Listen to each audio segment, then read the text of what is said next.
اللہ اکبر. الحمد لله نحمده ونصلي على رسوله الكريم. أما بعد فأعوذ بالله من الشيطان الرجيم. بسم الله الرحمن الرحيم. موسیٰ علیہ السلام کا واقعہ بیان ہو رہا تھا. حضرت موسیٰ علیہ السلام کو اللہ نے حکم دیا اسری بعبادی لیلاً، راتوں رات بنی اسرائیل کو لے کر مصر سے نکل جاؤ. تو حضرت موسیٰ علیہ السلام نے راتوں رات سب کو اطلاع دے دی کہ اللہ کی طرف سے ہمیں حکم آیا ہے کہ ہم مصر کو چھوڑ دیں. تو رات کی تاریکی میں جتنے بھی بنی اسرائیل تھے سب کو کانوں کان خبر گئی ہے اور وہ سارے نکل گئے. اب جانا تھا جس راستے کی طرف اللہ کی قدرت کہ اللہ نے وہ راستہ بھلا دیا. اس سے مایوسی نہیں ہونی چاہیے کہ جب اللہ کسی کو کامیاب کرنا چاہتے ہیں تو اللہ فرماتے العاقبۃ للمتقین، انجام اچھا ہوگا، اس سے پہلے کا نہ دیکھو کیا ہو رہا ہے. اب دیکھیں اللہ تعالیٰ بچا بھی رہے ہیں اور راستہ بھی بھلا دیا. اور عجیب بات یہ ہے کہ بنی اسرائیل کے نکلنے کی خبر فرعون کو بھی ہو گئی کہ یہ لوگ نکل رہے ہیں.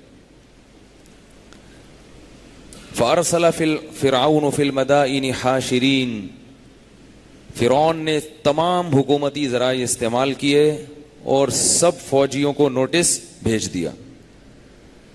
ان ہؤلاء لشرذمۃ قلیلون وانہم لنا لغائظون، کہ یہ کمزور لوگوں کی جماعت ہے جس نے ہمیں بہت ستایا ہے. جو بڑا دہشت گرد ہوتا ہے وہ ہمیشہ دہشت گردی کا الزام اس پہ ڈالتا ہے جو خود دہشت گردی کا شکار ہو رہا ہوتا ہے. اس وقت دنیا میں سب سے زیادہ دہشت گردی کا شکار کون ہے؟ بولو نا، مسلمان. عراق میں کس کی دھنائی ہو رہی ہے؟ مسلمانوں کی. افغانستان میں کس کا نقصان ہو رہا ہے؟ مسلمانوں کا. شام میں کس کا نقصان ہو رہا ہے؟ مسلمانوں کا. لیبیا میں کس کا نقصان ہو؟ ابھی کسی نے بتایا آج روزانہ 300 آدمی لیبیا میں قتل ہو رہا ہے. کہتے ہیں خبر ہی نہیں ہے میڈیا پہ کوئی. روزانہ. اور 3 ریاستیں بن گئی ہیں لیبیا کے اندر، اپنی اپنی حکومتیں. اور اس ریاست میں 3 ریاستوں میں جو گیس اور پیٹرول جہاں زیادہ ہے وہ امریکہ کے ہاتھ میں. علماء منع کر رہے تھے کہ قذافی کے خلاف بغاوت مت کرو، جنرل قذافی کے خلاف بغاوت مت کرو. وہاں کے دیندار طبقے کی سمجھ میں یہ بات نہیں آتی تھی. لوگ کہتے تھے یہ شرابی ہے، یہ عیاش ہے، یہ زانی ہے، یہ یوں ہے. جو سمجھدار لوگ تھے وہ کہتے تھے کہ حکمران اگر عیاش ہو، ظالم ہو، جو مرضی ہو، ہمارے نبی نے حکم دیا ہے کہ حاکم کی ذاتی حیثیت کو نہیں دیکھا جائے گا. سمجھ رہے ہو بات کو؟ اگر اس کو ہٹانے کی کوشش کی تلوار کی طاقت سے، نتیجہ کیا ہوگا؟ اختلاف اور انتشار کی ایسی آگ بھڑکے گی کہ جس کو روکنا آپ کے لیے ممکن نہیں ہوگا. اسلامی خلافتوں میں آپ دیکھ لیں، جب ظالم حکمران کو تلوار کی طاقت سے ہٹانے کی کوشش کی گئی ہے، خلافت 2 حصوں میں تقسیم ہو گئی. کبھی بھی اس میں علامہ ابن تیمیہ بہت بڑے محقق ہیں، وہ فرماتے ہیں کہ اسلامی تاریخ میں جب بھی حاکم کے خلاف تلوار اٹھی ہے، اٹھانے والے کتنے ہی نیک کیوں نہ ہوں، کتنے ہی اچھے کیوں نہ ہوں، لیکن اس کا کبھی بھی مثبت فائدہ نہیں ہوا، کبھی بھی نہیں ہوا. اس لیے ہم کہتے ہیں کہ اپنے ملک کی حفاظت کرو، اپنے حکمرانوں کو سیدھا کرنے کی کوشش ضرور کرو، مگر حکمرانوں کے خلاف تلوار مت اٹھاؤ، مسلح جد و جہد مت کرو. تمہیں داڑھی والے دیندار لوگ بھی بہت سارے نہیں، ان میں تو زیادہ تر دہشت گرد بغیر داڑھی والے ہیں، لیکن بہت سے لوگ داڑیاں رکھ کے بھی تمہیں دین کے نام پہ اور خلافت کے نام پہ بیوقوف بنا رہے ہیں. خلافت کے نام پہ جتنی تحریکیں چل رہی ہیں، جو بھی خلافت کی بات کر رہا ہے وہ آپ کو خلافت کے نام پہ بیوقوف، بولو نا، بنا رہا ہے. بعض دانستہ طور پہ بنا رہے ہیں اور بعض نادانستہ، بعض تو جان کر بنا رہے ہیں اور بعضوں کو پتہ نہیں، بیچاروں کو ان کی تحقیق نہیں ہے، وہ ایسی تحریکوں کا حصہ بن جاتے ہیں اور نتیجہ یہ نکلتا ہے کہ اسلامی ملکوں کی جو تھوڑی بہت طاقت رہ گئی ہے اس کی بھی ایسی کی تیسی ہو جا رہی. اب لیبیا میں قذافی کے خلاف کھڑے ہو گئے. بھائی جیسا بھی تھا اس نے ایک ریاست تو قائم کی ہوئی تھی نا, جیسا بھی تھا اس کی کسی اور طرح سے اصلاح کی کوشش کر لیتے, کسی اور طرح سے نئی کوشش ہوتی تو اس کا معاملہ کس پہ چھوڑ دیتے؟ اللہ پہ. آپ اور جو خیر کے کام کر سکتے تھے وہ کر لیتے. بغاوت کی ہے, نتیجہ کس کے ہاتھ میں آیا ہے؟ امریکہ کے ہاتھ. یہ اس وقت جو مسلمان ریاستیں ہیں نا, ان کی مثال اس پھل کی طرح ہے کہ درخت پہ ایک پھل لگا ہوا ہے, آپ اسے کاٹ رہے ہیں, ٹوکرا نیچے آپ کا دشمن رکھ کے بیٹھا ہوا ہے. تو پاکستان میں بھی جتنی خلافت کے نام پہ تحریکیں چل رہی ہیں نا, ان میں کسی تحریک کے ساتھ آپ کو جڑنے کی ضرورت نہیں ہے. یہ خلافت نہیں قائم کریں گی, یہ خلافت کے نام پہ شر اور فساد پھیلا دیں گی. اور یہ بعض لوگ یہ کہتے ہیں پوری دنیا کے مسلمانوں کا ایک خلیفہ ہونا چاہیے. ہونا چاہیے, ہماری بھی خواہش ہے, لیکن ہر خواہش آپ کی پوری نہیں ہوتی.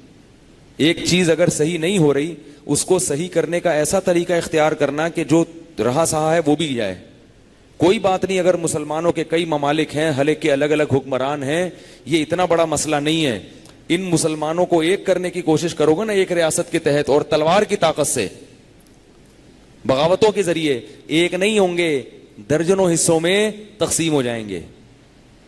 درجنوں میں تقسیم ہو. جیسے ائمہ مجتہدین تھے نا, چاروں ائمہ, انہوں نے اجتہاد کیا تو 4 فقہ بنے ہیں. اب اگر ان کو فالو کرو گے تو 4 ہی رہیں گے. یہ ان میں سے ہر ایک کو فالو کرو گے تو کتنے رہیں گے؟ 4 رہیں گے. اور اگر آپ نے سب کو مجتہد بنا دیا کہ ہر آدمی قرآن و حدیث پہ ریسرچ کرے تاکہ یہ 4 ختم ہو جائیں, تو ختم ہو جائیں گے, اور بڑھ جائیں گے, یہ جیسے کہ بڑھ رہے ہیں, اور بڑھ جائیں گے. تو اس لیے یہ باتیں بہت, موضوع میرا نہیں ہے لیکن میں 2 منٹ میں اس کو سمیٹ کے پھر میں اصل موضوع کی طرف آتا ہوں. یہ بہت خطرناک آج کل یونیورسٹیوں میں, کالجز میں خلافت کے نام پہ نا ایک خلیفہ ہونا چاہیے, ایک خلیفہ ہونا چاہیے, مگر آپ یہ کام ان سے بولے نہیں کر سکتے. آپ اللہ کا واسطہ جتنی ابھی جو دم تھوڑا بہت مسلمانوں میں رہ گیا اس کو باقی رہنے دو. عراق میں یہ ہوا کیا حشر نشر ہو گیا, لیبیا میں ہوا اس کے 3 ٹکڑے کر دیے, اور سارا اس کے لیبیا اتنا معاشی لحاظ پہ مضبوط ملک تھا, اور جنرل قذافی جیسا مرضی تھا, اسلام دشمن طاقتوں کے خلاف تھا. صدام حسین جیسا مرضی تھا, اسلام دشمن طاقتوں کے خلاف تھا. اس کو بھی امریکہ نے سیاست کے ذریعے الو بنایا اور وہ باتوں میں آ گیا. اب جو موجودہ حالت چل رہی ہے نا, سعودی عرب, قطر, اور یہ سارا جو بھی حالات چل رہے ہیں, اس میں ہماری کیا ذمہ داری ہے؟ اس میں ہم کسی کو برا نہیں کہتے, قطر صحیح کر رہا ہے, سعودیہ صحیح کر رہا ہے, لیکن ہمارے علماء کہتے ہیں کہ اس وقت ہماری ذمہ داری سب سے پہلی ہے حرمین کی حفاظت. لوگ کیا کرتے ہیں, سعودی عرب کے حکمرانوں کی عیاشی دکھاتے ہیں. لوگ کہتے ہیں دیکھو سعودی عرب کا بادشاہ امریکہ کے صدر کے کیسے بوٹ پالش کر رہا ہے, اس کو تلواریں ہدیہ دے رہا ہے, اس کے کیسا پروٹوکول دے رہا ہے. غلط کر رہا ہے, صحیح نہیں کر رہا, لیکن اس کا یہ مطلب ہرگز نہیں ہے کہ آپ سعودیہ کے خلاف ہو جائیں. اگر کوئی حاکم غلط کر رہا ہے تو اس کا مطلب یہ نہیں ہے کہ اس کی سزا ریاست کو دے دی جائے. اگر اس بیس پر آپ نے سعودی عرب کا ساتھ چھوڑ دیا کہ وہاں کے حکمران امریکہ کے غلام ہیں, تو نقصان کس کو ہوگا؟ مسلمانوں کا نقصان ہوگا. حرم آپ کے ہاتھ سے نکل جائے گا. پھر اگر سعودی عرب میں بادشاہت ختم ہو گئی, جیسی مرضی بادشاہت ہے, عیاش ہیں, جو مرضی ہیں, لیکن اگر یہ بادشاہت ختم ہو گئی تو وہاں خلافت آنے والی نہیں ہے. یہ دماغ سے نکال دیں. یہ سارا چلا جائے گا یہودیوں کے ہاتھ میں یا ان کے ایجنٹوں کے ہاتھ میں. بیٹھے ہوئے ہوں گے مسلمان, لیکن ان سے بڑے ایجنٹ آگے بیٹھ جائیں گے اور یہ آپ کے ہاتھ میں کچھ بھی نہیں ہوگا. پھر سارے وسائل پر ان کا قبضہ ہو جائے گا. اور یہ تو پاکستان ہے جس کی وجہ سے وہ یہ کر نہیں پا رہے ہیں.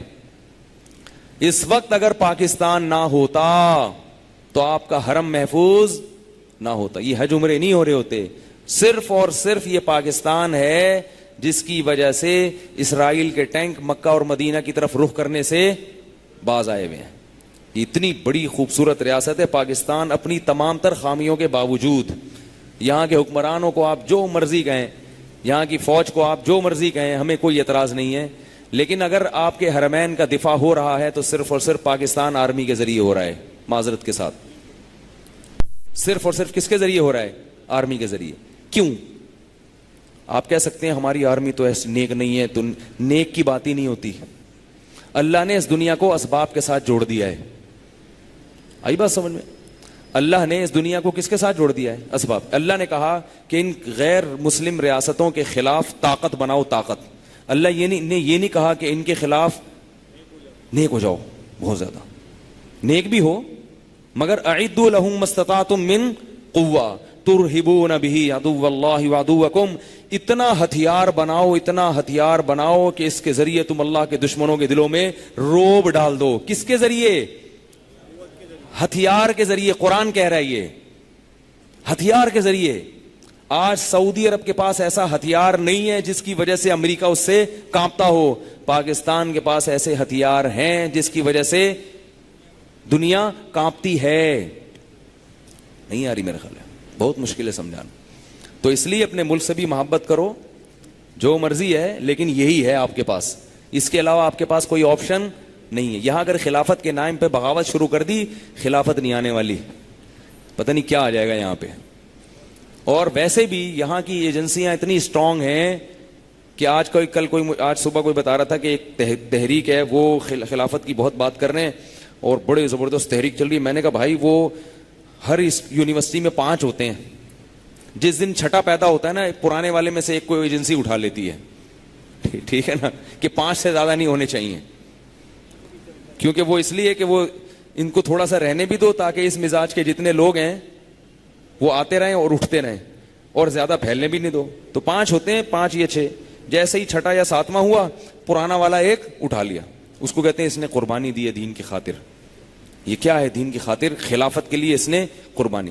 پھر وہ 5 مل کے محنت کر رہے ہوتے ہیں. 5واں جو نیا آیا ہے, پھر وہ ایک کسی اور کو یونیورسٹی میں خلافت کی تحریک میں لے آتا ہے, وہ والا بھی خلافت میں آیا تو پرانا والا ایک اٹھ گیا.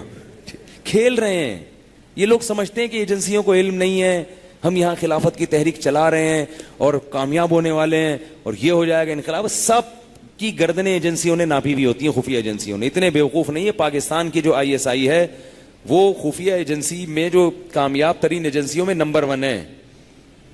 ایسا ہی نہیں ہے, آپ اس کو اچھا کہیں برا کہیں, میں اس کی نہ تعریفیں کر رہا ہوں نہ برائیاں کر رہا ہوں, لیکن پاور بہرحال بہت ہے. تو جب ہے ایک چیز تو کیوں خام خامے آپ جو ہے. دیکھو ابھی ہم نے موسیٰ علیہ السلام کا پورا واقعہ سنا, کتنا ظلم کیا فرعون نے. موسیٰ علیہ السلام نے فرعون کے خلاف تلوار نہیں اٹھائی ہے, کیونکہ بھائی اپنے بچوں کو قتل ہونے سے نہیں بچا سکتے, وہ تلوار لے کے اس کی اور چڑھائی کہاں سے کریں گے. اس لیے اللہ نے حکم دیا بھائی ظلم حد سے بڑھ گیا ہے, یہاں سے نکل جاؤ. ہاں جہاد کا حکم بنی اسرائیل کو جب آیا, جب ان کے پاس باقاعدہ ایک خطہ ہوا, ایک حکومت قائم ہوئی, ظالم سے ان کو نجات کی, اب اپنی ایک ریاست قائم ہوئی ہے اور ایک پاور آ گئی ان کے پاس. اب ان کو حکم ہوتا ہے کہ اب تم کسی دوسرے ملک کی آنکھوں میں آ کے ڈال کے بات کرو. تو اللہ نے اس دنیا کو اسباب کے ساتھ جوڑا ہے. آپ کے پاس کچھ بھی نہیں ہے, اگر ہے تو وہ آپ کا ملک ہے. اسی ملک کو توڑنے کی بات کرو گے, اسی ملک کے خلاف چلو گے تو وہ بھی نہیں رہے گا. حرم بھی آپ کے ہاتھ سے نکل جائے گا. اور یہ اس خوش فہمی میں نہیں رہنا چاہیے کہ کچھ بھی نہیں ہونے والا, بہت کچھ ہو سکتا ہے. ہو رہا ہے نا دنیا میں, دیکھو نا کیا ہو گیا. شام کا کیا, شام میں بھی تحریکیں کھڑی ہوئی تھیں, حکومت کے خلاف بغاوتوں کی تحریکیں. لوگ ہم سے اس وقت کہتے تھے آپ شام میں جہاد کی بات کیوں نہیں کرتے شام کے بارے میں. میں ان سے کہتا تھا کہ یہ جہاد ہوا ہے جس کا یہ نتیجہ ہے, نہ ہوتا تو یہ نتیجہ نہ ہوتا. ہم جہاد کے خلاف نہیں ہیں, لیکن جہاد میں سب سے پہلے 2 چیزوں کا دیکھنا ضروری ہے, لڑنا کہاں ہے اور لڑنا کس سے ہے. ان 2 چیزوں پہ بہت جب تک غور و فکر نہ ہو کہ یہاں لڑنا مناسب ہے یا نہیں, اور اس قوم سے لڑنا مناسب ہے یا نہیں, یہ 2 چیزوں کا جب تک تعین نہیں ہوگا تو وہ نام جہاد کا ہوگا اور کام کیا ہوگا, فساد کا ہوگا. نبی صلی اللہ علیہ وسلم بھی یہی دیکھا کرتے تھے, لڑنا کہاں ہے اور لڑنا کس سے ہے بھی. صلح حدیبیہ میں آپ صلی اللہ علیہ وسلم نے کیا کیا, نہیں لڑنا ہے بھائی. 1400 صحابہ ہیں, پورا مکہ اٹھ کے آ رہا ہے, وہ تھوڑے سے ایمان والے ہیں یہی شہید ہو گئے, وہ تو سب صحابہ نے تو موت پہ بیعت کر لی تھی. تو آپ صلی اللہ علیہ وسلم نے جنگ کو ٹالا ہے کہ ہمیں سکون ملے, تھوڑا سا مدینہ کی ریاست ہے اس کو ہم ترقی دیں, معاشی لحاظ سے بھی اس میں دعوت اور تبلیغ کا کام, تاکہ افراد ہمارے پاس اکٹھے ہو جائیں. پھر جب 10,000 کا لشکر تیار ہو گیا, پھر آپ صلی اللہ علیہ وسلم نے مکہ پہ چڑھائی کی ہے. اس سے پہلے 10 سال تک آپ صلی اللہ علیہ وسلم نے مکہ پہ چڑھائی نہیں کی, ایگریمنٹ کیے ہیں, معاہدے کیے ہیں. اور یہ باقی جتنی لڑائیاں ہوئی ہیں یہ دفاعی ہوئی ہیں, انہوں نے حملہ کیا, آپ نے صرف اپنا دفاع کیا ہے.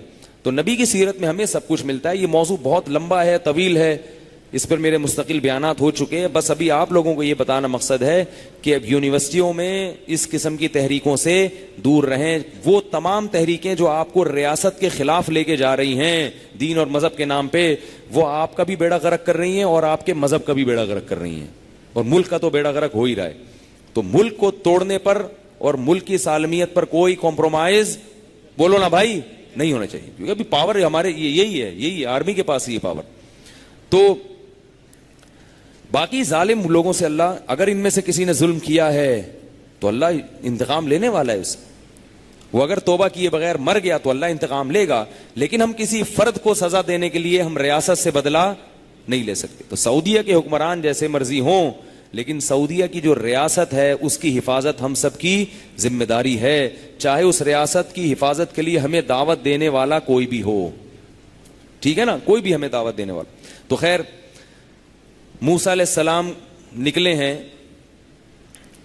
اور اللہ کی قدرت دیکھیں کہ فرعون نے سرکاری ذرائع استعمال کیے اور پوری قوم کو اکٹھا کر لیا. انہا اولئک لشرذمۃ قلیلون وانہم لنا لغائظون. یہ وہ لوگ ہیں جنہوں نے ہمیں بہت غصہ دلایا ہے, نافرمان, ریاست کے باغی, دہشت گرد. تو یہاں سے بات آ رہی تھی کہ جو بڑا دہشت گرد ہوتا ہے نا, وہ کیا کرتا ہے, جس پہ ظلم کر رہا ہوتا ہے نا. اب ظلم سب سے زیادہ مسلمانوں پہ. لیبیا کے حالات خراب ہو گئے, شام میں مسلمان پٹ رہا ہے, برما میں مسلمان کا خون, ہر جگہ مسلمان کا خون, اور کیس کس پہ ڈال دیا, مسلمان. یہ دہشت گرد ہیں. جو ہمیں دہشت گرد کہتے ہیں, ہم ان کی دہشت گردی کی گرد کو بھی نہیں پہنچے. ٹھیک ہے نا. ہمارے ہاں کیا دہشت گردی ہے, چھوٹے موٹے بم پٹاخے, اللہ معاف فرمائے, یہ بھی نہیں ہونا چاہیے. ان کے دہشت گردی جو ہے نا, ڈیزی کٹر بم, بڑے بڑے 32,000 ٹن وزنی بم, وہ گراتے ہیں, اور پھر بھی وہ دہشت گرد. آج کسی نے بتایا افغانستان میں پہاڑی علاقوں میں اتنی خطرناک بیماریاں پھیل گئی ہیں کیمیکل بم گرنے کی وجہ سے. شہروں میں نہیں, دیہی علاقوں میں. یہ کہیں بھی نہیں ہے, کوئی میڈیا اس کو نہیں بتا رہا. ایسے بم استعمال کیے جا رہے ہیں جو اقوام متحدہ کے قانون کے خلاف ہیں. وہ بم گرتے ہیں, ہوتا کچھ بھی نہیں ہے, لیکن کیا ہے, وہ ایسی گیسز پھیلتی ہیں کہ آہستہ آہستہ آہستہ آہستہ گردے خراب ہو رہے ہیں, پیٹ خراب ہو گیا, کوئی معدے کا کینسر ہو گیا, بہت خطرناک چیزیں ہو رہی. تو فرعون نے بھی یہی کہا کہ دہشت گرد کون ہے, یہ دہشت گرد ہیں, یہ ریاست کے مجرم ہیں. اب نتیجہ کیا نکلا کہ نکلے وہاں سے. جب یہ نکلے ہیں بنی اسرائیل تو اللہ کی قدرت کے راستہ بھول گئے. کتنی ٹینشن میں ہوگا. ان کو پتا ہے اب ہم نکل رہے ہیں, اب موت ہے, اب اگر پکڑے گئے تو یہ فرعون کہاں چھوڑے گا, ایک ایک کو قتل بھی نہیں کرے گا, ایسی اذیت کے ساتھ.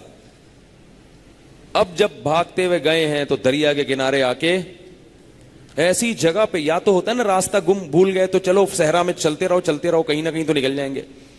ایسی جگہ آگے کھڑے ہو گئے کہ آگے کیا ہے, دریا, اب آگے جا ہی نہیں سکتے. یہ سب کرنے والا کون ہے, اللہ. اللہ اپنی قدرت کا کرشمہ دکھانا چاہتا تھا, اور یہ ساری باتیں یہودیوں کو ہم سے زیادہ معلوم ہیں. کسی یہودی سے کبھی واسطہ پڑھا, ان کو یہ ساری باتیں ہم سے زیادہ اچھی طرح رٹی ہوئی ہوتی ہیں, کیونکہ ان کو تو باپ دادا نقل کرتے آ رہے ہیں نا یہ واقعہ. ہم نے تو قرآن میں پڑھا, یہودیوں نے صرف تورات میں نہیں پڑھا ہوتا, ان کے باپ دادے صدیوں سے یہ واقعہ نقل کرتے آ رہے ہوتے ہیں. جیسے ہر ایک نے کتاب میں نہیں پڑھا ہوتا پاکستان بننے کا, بہت سے نے اپنے ابا سے پوچھا ہوتا ہے, وہ بتاتے ہیں کہ ہمارے دادا آئے تھے وہاں سے ہجرت کر کے, ایسے. تو یہ باپ دادا سے یہودیوں میں چلا آ رہا ہے. عیسائی بھی مانتے ہیں ان باتوں کو, یہودی بھی مانتے ہیں. تو اللہ فرماتے ہیں کہ اب کیا ہوا ہے کہ دریا کے قریب آ کر کھڑے, یہ کیا ہوئے, کہاں جائیں. پیچھے سے غبار اڑتا ہوا نظر آیا. پیچھے سے کیا نظر آئے بنی اسرائیل کو, غبار اڑ رہا. صبح کی روشنی ہو رہی ہے, اور یہ تو راتوں رات نکلے تھے نا, اب صبح ہو رہی ہے, اور کیا ہو رہا ہے, غبار اڑ رہا ہے. پورا لشکر دور صحرا میں فرعونیوں کا آتا ہوا نظر. بپ ڈر گئے. یہ کیا کہتے ہیں موسیٰ علیہ السلام سے, یا موسیٰ انا لمدرکون, اے موسیٰ آج پکڑے گئے, آج کیا ہوگا, مروا دیا, پکڑے گئے. حضرت موسیٰ نے کیا فرمایا, کلا, ہرگز. اس کو کہتے ہیں توکل. اس کو کیا کہتے ہیں, بھائی اللہ جو اللہ آپ یہ اپنی طرف سے کر رہے ہو یا اللہ کے کہنے سے کر رہے ہو؟ جب کوئی کام ہم اللہ کے کہنے سے کرتے ہیں تو اللہ ہم کو لاوارث چھوڑے گا؟ ہے بھائی، چھوڑے گا؟ اللہ نے کہا کہ بیوی بچوں کی کفالت کرو، اللہ نے کہا نا، تو اب اگر جیب میں پیسے نہیں ہیں تو پریشان ہونے کی ضرورت ہے؟ بھائی اللہ نے کہا ہے تو اللہ کرے گا نا انتظام، پھر غربت میں کیوں پریشان ہو رہا ہے؟ پھر کیوں کہہ رہے کیسے ہوگا، رزق کہاں سے ملے گا، پیسے کہاں سے ملیں گے، یہ کہاں سے ہوگا، وہ کہاں سے ہوگا؟ اللہ نے کہا کہ پیٹ بھروں گا میں، تم حلال کمانے کی فکر کرو، حرام کی طرف نہ جاؤ۔ تو اگر حرام چھوڑ کر حلال پر آ گئے تو اللہ پہ توکل ہونا چاہیے نا کہ بھئی میں نے اللہ کے کہنے سے چھوڑا ہے، ہو جائے گا۔ ہاں پریشان کر کے ہوتا ہے بعض دفعہ، تھوڑا سا اللہ امتحان لیتے ہیں۔ حرام جاب چھوڑی تو فوراً سونے کے نوالے نہیں ملتے، ورنہ تو سب لوگ چھوڑ دیں گے، تھوڑا سا آزمائش آتی ہے اللہ کی طرف سے۔ تو موسیٰ علیہ السلام کیا کہہ رہے ہیں؟ کلا، ہرگز نہیں، یہ ہو ہی نہیں سکتا بھائی۔ اللہ نے اگر ہمیں ایسے کروانا ہوتا تو یہ اتنے معجزے جو اللہ نے دکھائے اور اتنی دعوت، اور آج ہمیں حکم دیا جا رہا ہے یہاں سے نکل جاؤ راتوں رات، تو اللہ کیا اس لیے دے رہے کہ ہم، لیکن حضرت موسیٰ تسلی تو دے رہے ہیں مگر پتہ حضرت موسیٰ کو بھی نہیں ہے کہ ہوگا کیا، بچیں گے کیسے، کیونکہ حضرت موسیٰ نے لاٹھی کو سانپ بنتے ہوئے دیکھا تھا، اس کے علاوہ اور کوئی چیز، تو انہوں نے کہا زیادہ سے زیادہ کیا ہوگا، لاٹھی سانپ بن کے فرعونیوں کو کھائے گی تو کتنوں کو کھائے گی بھائی، کتنوں کو فرعون یہ جو ہے نا سانپ ڈسے گا۔ لیکن میں سوچ رہے بھائی کچھ ہوگا کیا، وہ اللہ جانتا ہے۔ یہاں علماء نے ایک علمی نقطے کی بات کی ہے کہ محمد صلی اللہ علیہ وسلم جب غار میں تھے، غار ثور میں، اور چاروں طرف سے مشرکین نے گھیر لیا اور ساتھ میں آپ کے ابو بکر رضی اللہ تعالیٰ عنہ تھے، تو وہ بھی پریشان ہوئے تھے جیسے بنی اسرائیل پریشان ہوئے تھے۔ اس وقت نبی نے کیا فرمایا تھا؟ ان اللہ معنا، اللہ ہمارے ساتھ ہے۔ جبکہ حضرت موسیٰ نے یہاں کیا فرمایا؟ کلا ان معی ربی، ہرگز نہیں ہوگا کچھ کیونکہ میرے ساتھ میرا رب ہے۔ یہاں بعض لوگوں نے حضرت موسیٰ علیہ السلام کی توہین کی ہے۔ کیسے؟ ہمارے نبی کی شان بیان کی ہے، دیکھو نبی نے اپنے ساتھی کو یاد رکھا اور موسیٰ اپنے ساتھی کو معاذ اللہ بھول گئے۔ نبی تو کہہ رہے ہیں اللہ ہمارے ساتھ ہے، اور حضرت موسیٰ کیا کہہ رہے ہیں؟ اللہ میرے ساتھ ہے۔ تو ساتھی اپنے دوست ساتھیوں کو نہیں ملایا۔ حضرت مولانا اشرف علی تھانوی رحمہ اللہ تعالی نے اس اشکال کا جواب دیا، فرمایا یہ پیغمبر کی توہین ہے، نبی کی، اپنے نبی کی عظمت اس انداز سے بیان کرنا کہ دوسرے نبی کی توہین ہو رہی ہو۔ کہنے والے کا مقصد تو نبی صلی اللہ علیہ وسلم کی تعظیم ہے، مگر تعظیم کا یہ طریقہ کہ دوسرے نبی کی توہین ہو رہی ہو، یہ غلط ہے۔ نبی کبھی اپنے ساتھیوں کو نہیں بھولتے۔ حکیم الامہ نے فرمایا اصل بات یہ تھی کہ حضرت موسیٰ نے دیکھا کہ یہ لوگ میرے اتنے معجزات دیکھ چکے ہیں، اتنی اللہ کی طرف سے سب کچھ دیکھ چکے ہیں، اب بھی یہ کس پر یقین نہیں کر رہے؟ اللہ پر توکل نہیں کر رہے، تو ایسے نالائقوں کی ہو سکتا ہے اللہ کی طرف سے ان پر عذاب آ جائے، اور آج یہ واقعی پکڑے ہیں۔ کیونکہ بھائی جو جس اللہ نے اب تک بچایا ہے اور اتنا کچھ کر دیا تو وہ آگے کیوں نہیں بچا سکتا؟ یا تو یہ پوچھتے نا کہ اے موسیٰ اب ہوگا کیا ہمارا، یہ نہیں کہہ رہے انا لمدرکون، پکڑے گئے بس اب نہیں ہونے والا کچھ۔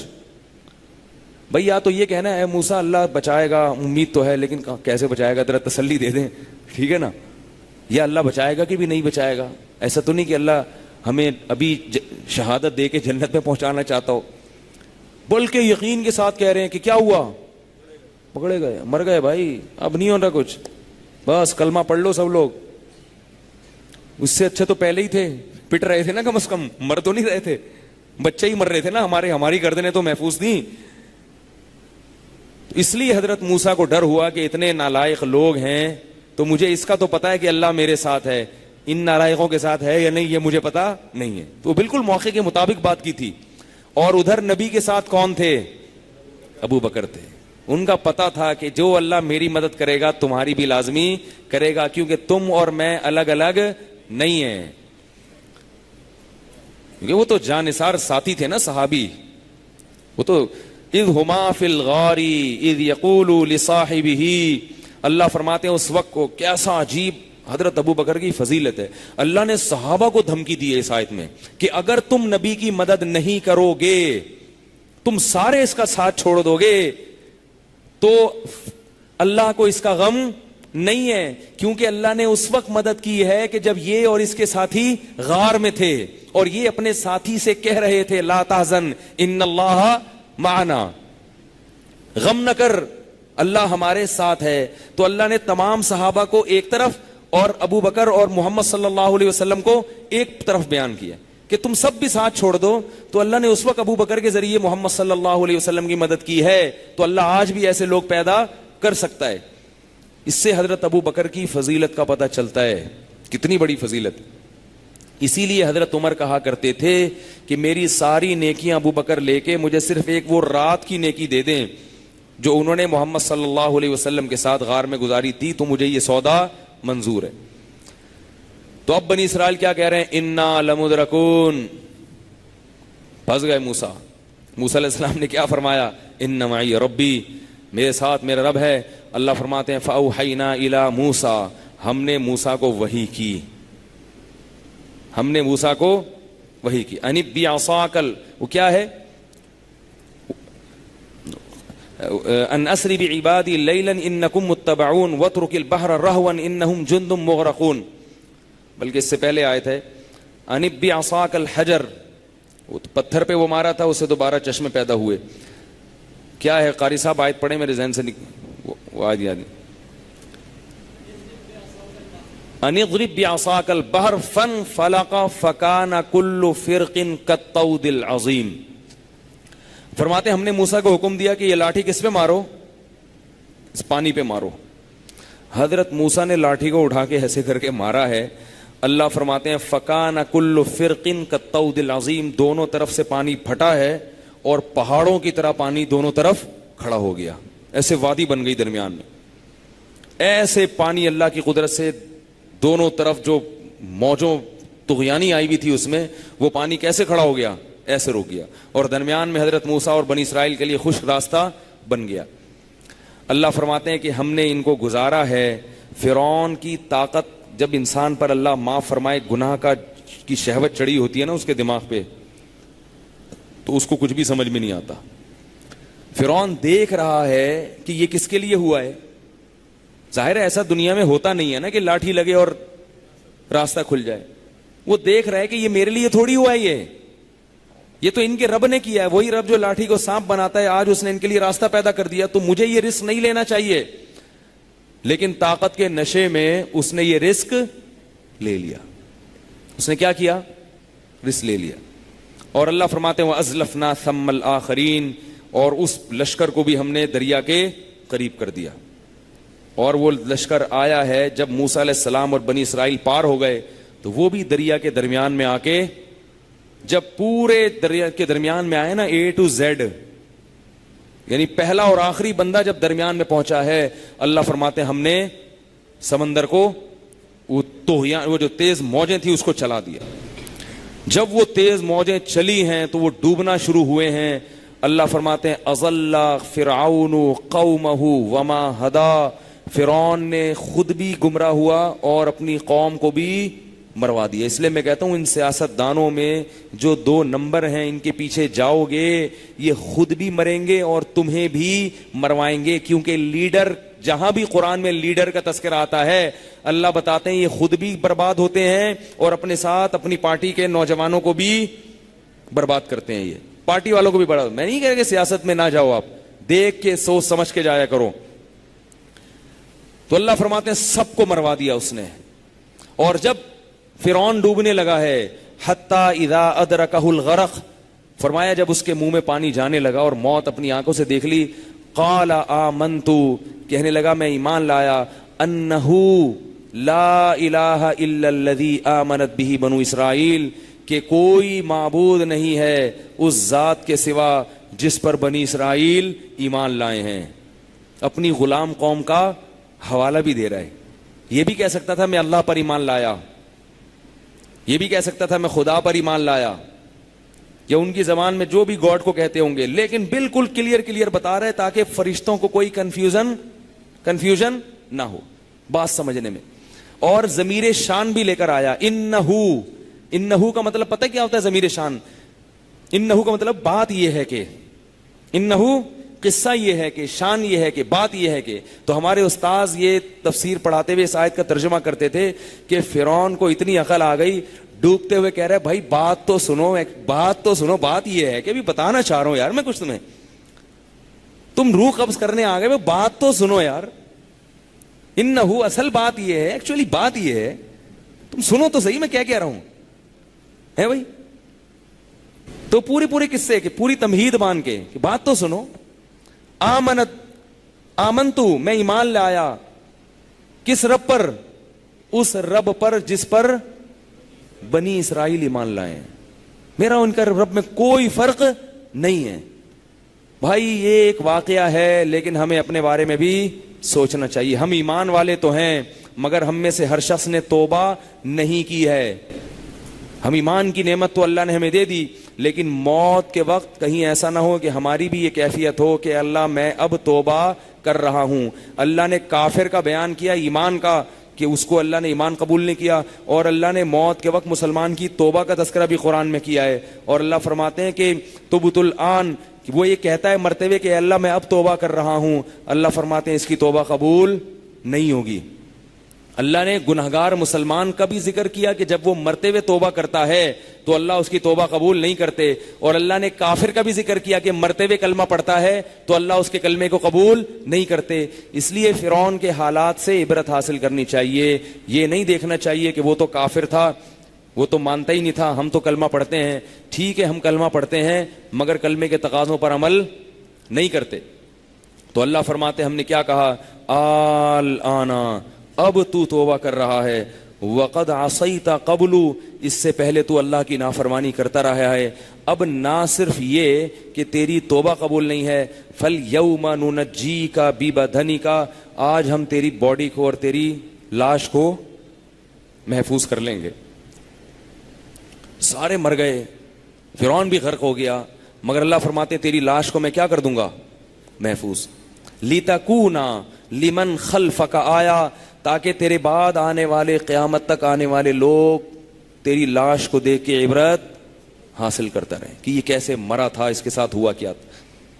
یہ واقعہ جب قرآن میں ذکر ہو رہا تھا تو کہا جاتا ہے کہ اس وقت محمد صلی اللہ علیہ وسلم اور صحابہ کو علم نہیں تھا کہ واقعی فرعون کی لاش محفوظ ہے, کسی کو نہیں پتا تھا. اور اللہ نے کیا کہا کہ میں تیری لاش کو محفوظ کروں. یہ بہت بعد میں جا کے مصر میں دریافت ہوئی ہے فرعون کی لاش, بہت بعد میں جا کے پتا چلا کہ فرعون کی لاش محفوظ ہے. تو یہ بھی قرآن مجید کا ایک معجزہ ہے کہ اس نے ایسی چیز کی خبر دی جس سے صحابہ واقف نہیں تھے. وہ تو جانتے نہیں تھے کہ مصر کہاں ہے, اور مصر کا تو جانتے تھے کہاں ہے, لیکن کیا ہے اس میں کس کس کی لاش محفوظ ہے تھوڑی پتہ. تو بہت بعد میں پتا چلا, اس میں تو بڑی سائنسدانوں کی تحقیق ہوئی ہے, اس کے بعد جا کے ٹریس کیا کہ یہ وہی فرعون ہے. تو اللہ فرماتے ہیں وَلَقَدْ نَجَّيْنَا بَنِي إِسْرَائِيلَ مِنَ الْعَذَابِ الْمُهِينِ, اس کے بعد ہم نے بنی اسرائیل کو اس ذلت والے عذاب سے محفوظ کر دیا. کم ترکو من جنات وعیون, اتنے خوشنما خوبصورت باغات چھوڑ دیے فرعون نے, اور اتنا سونا, اتنی پراپرٹی, سب کچھ. اللہ فرماتے ہیں وَأَوْرَثْنَاهَا بنی اسرائیل, ان سب کا وارث ہم نے کس کو بنا دیا, بنی اسرائیل. وہ سب تمہارا ہے. سب کس کا ہے, تمہارا. ایسے خوش ہوئے بنی اسرائیل کہ بچے بھی قتل ہونا بند, عورتوں کی عزتیں بھی محفوظ, وہ جو غلام بنے ہوئے تھے وہ بھی ختم. اب بڑے خوش و خرم ہوئے اور پھر کہنے لگے موسیٰ علیہ السلام سے, اے موسیٰ اب ہمیں وطن ملا ہے, ہمیں ملک ملا ہے, ہمیں سکون کی زندگی ملی ہے, اب آپ کیا کریں, کوئی قانون ہونا چاہیے جسے ہم اس ملک میں نافذ کریں. بھئی قانون کے بغیر تو دنیا میں کوئی ملک نہیں چلتا نا سوائے پاکستان کے. ٹھیک ہے نا. وہ کیا کہنے لگے, اب کوئی لا ہونا چاہیے, کوئی قانون. کتنی بڑی خوشخبری تھی ان کے لیے کہ اللہ نے حضرت موسیٰ کو بلایا کوہ طور پہ. تمام انبیاء پہ کو جو کتابیں ملی ہیں نا, وہ کیسے ملی ہیں, تھوڑا تھوڑا کر کے آیتیں نازل ہوئی ہیں, تھوڑی تھوڑی کر کے آیتیں نازل ہوئیں. ان کو جمع کر 20 سال میں, 23 سال میں, 10 سال میں, ہمارا قرآن 23 سال میں. اللہ نے بنی اسرائیل کو ایک نعمت یہ دی کہ بھئی تم تو پہلے ہی اتنے لٹے پٹے, اب جو ہے نا ظلم سہتے سہتے نسلیں تمہاری گزر گئیں, اب میں تمہیں لکھی ہوئی کتاب, پوری کتاب ایک ہی وقت میں نازل کر کے دے دوں گا. کتنا بڑا احسان تھا. پوری تختیاں تمہیں ملیں گی, اللہ کا قانون اس میں لکھا ہوا ہوگا, اور اس کتاب کو پڑھو اور اس پر عمل کرو اور اپنے ملک میں اس کو نافذ کرو. تو پھر اللہ تعالیٰ نے موسیٰ علیہ السلام کو بلایا کوہ طور پہ کہ آؤ مجھ سے ہم کلام ہو اور میں تمہیں کتاب دوں گا. حضرت موسیٰ علیہ السلام کتاب لینے گئے. پیچھے ایک عامل تھا سامری, حقیقت بتا رہا ہوں, دیکھ لیں قرآن میں, جادوگر تھا. تو یہ جادو کا مطلب شعبدے بازی, یہی کچھ نہ کچھ دکھاتے رہتے ہیں. تو ایک بنی اسرائیل میں تھا, اس کا نام کیا تھا؟ سامری. اس نے کیا کیا کہ بنی اسرائیل کی مدد کے لیے جبریل علیہ السلام آسمان سے اترے تھے نا, تو حضرت جبریل بھی گھوڑے پہ بیٹھے ہوئے تھے, بنی اسرائیل کے ساتھ ساتھ جا رہے تھے. تو اس نے دیکھا کہ جبریل علیہ السلام کے گھوڑے کے پاؤں جہاں جہاں لگے ہیں اس مٹی میں کوئی خاص بات ہے, برکت ہے اس مٹی میں, ایک اللہ کے مقرب فرشتے تھے. اور اوپر سے فرعونیوں کا زیور بہت مال غنیمت میں ملا ان کو. وہ دریا میں جو ڈوبے ہیں ان کے مرد بھی ان کی عورتیں بھی, وہ زیور اتنا, وہ تو شاہی خاندان کے لوگ تھے, ظاہر ہے کتنا زیور ہوگا. بنی اسرائیل نے تو بیچاروں نے تو کبھی ایک انگوٹھی بھی نہیں دیکھی ہوگی. تو اس نے وہ سارا زیور جمع کر لیا. اب جب زیور جمع کیا اور وہ مٹی وہاں سے لی تو کچھ ایسا اس نے ٹوپی ڈرامہ کیا, بنایا اس نے گائے, بچڑا بنایا. اب گائے کا تقدس ان لوگوں میں تھا کیونکہ نجات تو مل گئی ان کو, لیکن ظاہر ہے پرانے جس قوم, جیسے ہم لوگ ہندوستان سے پاکستان الگ ہو گیا, ہمارا کلچر ہندوؤں سے مختلف ہو گیا, ہمارا ایک نیا قانون آ گیا, پاکستان کا ایک نیا آئین آ گیا, سب کچھ چینج ہو گیا. ہندوؤں کی آبادی وہاں چلی گئی, ہم یہاں آ گئے, مگر جراثیم ختم نہیں ہوئے. وہی بارات, وہی جہیز, حالانکہ ہمارا مذہب اس کی اجازت نہیں دیتا. پہلے تو چلو ہندوؤں کے ساتھ رہتے تھے تو ان سے اڈاپٹ کر لیا, اب تو رہ بھی نہیں رہے نا. دادا پردادا ہمارے کہیں رہتے ہوں گے, میرے ابا بھی نہیں رہتے تھے, وہ بھی ادھر ہی کے تھے, ہجرت کر کے آ گئے تھے بہت پہلے وہاں سے. میری والدہ بھی نہیں رہتی تھی اور آپ لوگ کے بھی نہیں رہتے ہوں گے, لیکن اور ہم تو رہے نہیں ہیں, ہم تو پیدا ہی یہی ہوئے, لیکن جراثیم وہی ہیں. تو بنی اسرائیل میں بھی سب کچھ ہو گیا مگر جراثیم ختم نہیں ہوئے. تو جب بچڑا انہوں نے دیکھا, سامری نے کہا کہ جب تک موسیٰ آتے نہیں ہیں نا, فی الحال اس کی عبادت کرو. وہ تو تورات لے کر آئیں گے, اس میں عبادت کا پورا طریقہ لکھا ہوگا, بھائی اللہ کی عبادت کیسے ہوتی ہے, کتنے روزے رکھنے ہیں, کتنی نمازیں, ابھی پڑھتے تو آ رہے تھے نمازیں, لیکن یہ پورا پراپر طریقہ ہوگا, حج ہوگا نہیں ہوگا, کہاں ہوگا, یہ تو سارا بعد میں. فی الحال کیا کرو, اس کی عبادت کرو. اور ظاہر ہے جس کی عبادت کرتے ہیں اس میں کوئی کچھ نظر آنا چاہیے نا, تو اس نے کوئی ایسا ٹیکنیکل کام کیا اس کے اندر جادو کے زور سے کہ وہ باقاعدہ بولتا تھا. اب بنی اسرائیل کہنے لگے سونے کا بنا ہوا بچڑا ہے اور باقاعدہ بچڑوں کی طرح بے ایسے بول بھی رہا ہے. ایک دفعہ کیا ہوا, قربانی کا بکرا ہم نے ذبح کیا, بچے تھے ہم اس وقت, تو وہ گردن پوری کٹ گئی نا, اناڑی تھے, تو وہ گردن لے کے نا ہمارے ایک دوست جا رہے تھے پھینکنے کے لیے, پورا سر اس کا, یعنی سر جو ہے نا پھینکنے کے لیے جا رہے تھے. تو کسی شرارتی نے قریب جا کے آواز ماری بے. اب جب بے ماری تو ہم یہ سمجھے کہ اس کے اندر سے آواز آئی ہے. وہ سارے ڈر گئے بھائی, بچے بھاگ گئے, وہ ڈر گئے کہ اس کے اندر سے کہاں سے آواز, یہ تو کٹا ہوا ہے. تو اس نے پتہ نہیں کیا ٹیکنیکل کام کیا سامری نے کہ وہ بچڑے کے اندر سے باقاعدہ خوار آواز آنے لگی اس. بنی اسرائیل نے کہا کچھ تو ہے. جیسے یہ جب عاملوں کے پاس جاتے ہیں نا, 2-4 شعبدے دیکھے, بھائی اس نے میری جیب میں بتا دیا کہ موبائل رکھا ہوا ہے, یہ والا موبائل ہے, میری گھڑی کا نام بتا دیا حالانکہ دیکھا نہیں ہے, تو اس سے کیا ہو جاتا ہے, ایمان لے آتے ہیں. بھائی کچھ کر دیا ہوگا, کوئی ٹوٹکا ہوگا اس کے پاس, کوئی چکر ہے, کوئی بندہ بٹھایا ہوا ہوگا پہلے سے کہ دیکھو اس کو کیا کیا اس کی جیب میں. تو ایسا تھوڑی عالم الغیب تھوڑی کوئی ہو سکتا ہے. تو اس نے بھی کوئی ایسا ٹیکنیکل کام کیا, نتیجہ کیا نکلا, بنی اسرائیل وہاں اعتکاف کر کے, جیسے آپ لوگ مسجد میں اعتکاف میں بیٹھے ہوئے نا, سارے ایسے یوں کر کے مسٹنڈوں کی طرح بچڑے کے آگے یوں کر کے بیٹھ گئے, یوں کر کے منہ نیچے. اب ہارون علیہ السلام کو بڑا غصہ آیا, کیونکہ حضرت موسیٰ حضرت ہارون کو پیچھے چھوڑ کر گئے تھے کہ اس قوم کو کا خیال کرنا, اس کو غلط حرکتوں میں نہ جانے دینا, کیونکہ جانتے تھے بڑے نالائق لوگ ہیں. ہارون علیہ السلام نے ان کو سمجھایا تو قوم میں پھوٹ پڑنا شروع ہو گئی. ہارون علیہ السلام نے یہ کہہ کے چھوڑ دیا کہ یہ لڑیں نہیں, فی الحال ان میں اتحاد رہے, جو میرا فرض تھا ادا ہو گیا, اب جب موسیٰ علیہ السلام آئیں گے تو خود ہی ان سے نمٹیں گے. ادھر موسیٰ علیہ السلام تورات لے کر واپس پہنچے ہیں, بلکہ وہاں اللہ تعالیٰ نے حضرت موسیٰ کو کہا انا قد فتنا قومک من بعدک واضلهم السامری. حضرت موسیٰ کو جو اللہ نے ٹائم دیا تھا نا آنے کا, اس سے پہلے ہی پہنچ گئے. ٹھیک ہے نا, اللہ نے حضرت موسیٰ کو ٹائم دیا تھا کہ اس دن آنا, اتنے وقت پہ آنا, اور حضرت موسیٰ پہلے ہی پہنچ گئے. اللہ نے کہا حضرت موسیٰ سے کہ آپ کو تو میں نے یہ وقت نہیں دیا تھا. انہوں نے فرمایا عجلت الیک ربی لترضی, اللہ تجھے خوش کرنے کے لیے پہلے ہی آ گئے. یعنی محبت تھی کہ جو ٹائم دیا تھا اس سے پتہ چلتا ہے جس سے محبت ہو تو اس سے ملاقات کے لیے جانا ہو تو جتنے گھنٹے پہلے پہنچے گا اس کی علامت ہے اتنی محبت زیادہ. اور جتنا لیٹ پہنچ رہا ہے, اس قرآن کے اس واقعے سے پتہ چلتا ہے, جتنا لیٹ پہنچ رہا ہے اس کا مطلب تعلق اتنا ہی کمزور ہے. آپ دیکھ لیں اگر کسی سے سیٹنگ ویٹنگ اللہ نہ کرے چل رہی ہو, احتیاطاً 1 گھنٹہ پہلے جا کے بیٹھ جاتے ہیں پارک میں, یا ٹریفک جیم بھی ہو سکتا ہے, کوئی مسئلہ بھی ہو سکتا ہے. اور نماز میں بالکل آخری وقت میں جب اللہ کا دربار لگتا ہے تو بالکل آخری ٹائم پہ اتنا سستی سے آتے ہیں. نبی نے فرمایا کہ جو صف اول میں نماز پڑھتے ہیں قیامت کے دن اللہ کے قریب بھی وہی لوگ ہوں گے. اللہ کہیں گے دنیا میں میرے قریب تھے تو آخرت میں بھی میرے قریب. اور جو پیچھے ہوتے ہیں قیامت کے دن بھی وہ کہاں ہوں گے؟ پیچھے ہوں گے. اور جو آتے ہی نہیں وہ ہوں گے ہی نہیں, دربار میں ہی نہیں ہوں گے. یہی ہے, یہی دنیا آخرت جو ہے نا وہ اسی کی عکاسی ہے. جو یہاں ہو رہا ہے وہی اللہ دکھا دیں گے آخرت میں. تو حضرت موسیٰ علیہ السلام وقت سے پہلے پہنچ گئے. اللہ نے فرمایا کہ آپ تو وقت سے پہلے آ گئے, مجھے خوش کرنے کے لیے محبت میں آ گئے, لیکن آپ کے پیچھے آپ کی قوم بگڑ گئی ہے. اضلهم السامری, سامری نے ان کو گمراہ کر دیا ہے. حضرت موسیٰ غضبناک ہو کے پہنچے کہ ابھی اللہ نے اتنا کرم کیا تمہارے اوپر, تمہیں ظلم سے نجات دی, اور اتنا کچھ اللہ نے انعامات کی, احسانات کی, اور تم یہ کرنا شروع کر دیا تم نے.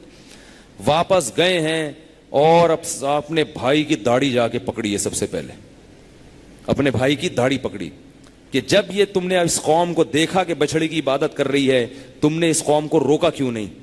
انہوں نے فرمایا یا ابن امہ لا تأخذ بلحیتی ولا براسی, اے میری ماں کے بیٹے میری داڑھی اور میرے سر کے بالوں کو نہ پکڑو. جلال تھا نا حضرت موسیٰ میں, ادھر سے سر کے بال پکڑے ہوئے تھے بھائی کے, اور ادھر سے داڑھی پورا گرفت میں لیا ہوا تھا.